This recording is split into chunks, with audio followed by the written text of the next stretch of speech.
States and our partners in Eurasia have made to dismantle and secure the remnants of the Soviet Union's biological weapons program. We will be discussing what the United States and our partners in Russia, Central Asia, and the Caucasus have accomplished.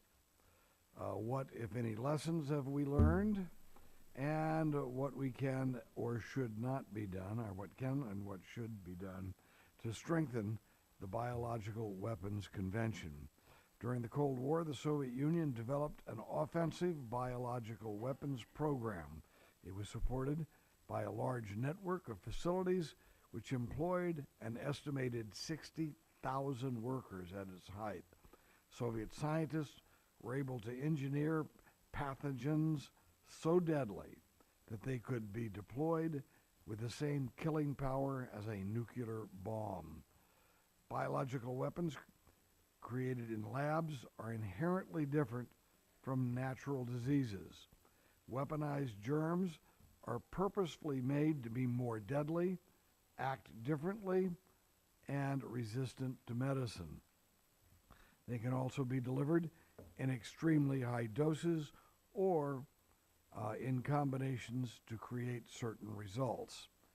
It is alarming to hear that the Soviets continued to develop these weapons into the early 1990s in violation of the 1972 Biological and Toxin Weapons Convention, or it's known as the BWC.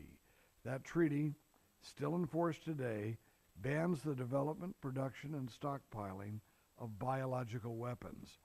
The United States government, by comparison, unilaterally and completely ended its weapons program beginning in 1969. So we rapidly ended our biological weapons program as the Soviet Union accelerated theirs. After the disintegration of the Soviet Union, the United States worked to secure these deadly pathogens, dismantle the facilities, and prevent scientists from selling their knowledge on the black market. Congress created the Cooperative Threat Reduction Program, sometimes informally referred to as Nunn-Lugar.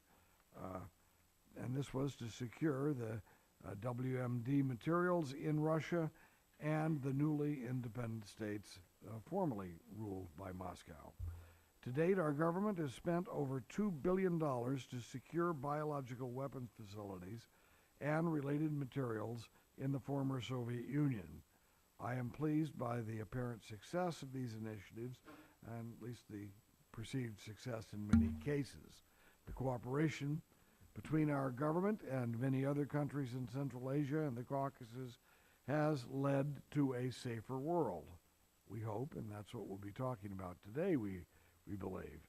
An important part of the BWC is that every 5 years there is a review conference, and it is convened to find ways to improve the convention and to share the data. The next review conference is set to take place in 2016.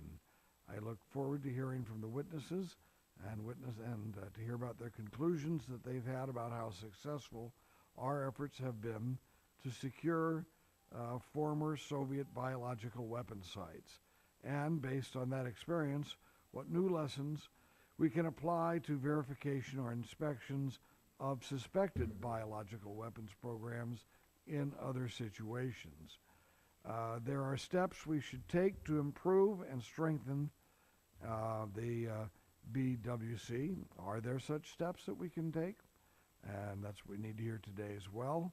And have we used the lessons from implementing Nunn-Lugar to improve our own defense, at least our own defenses in case of a future biological attack?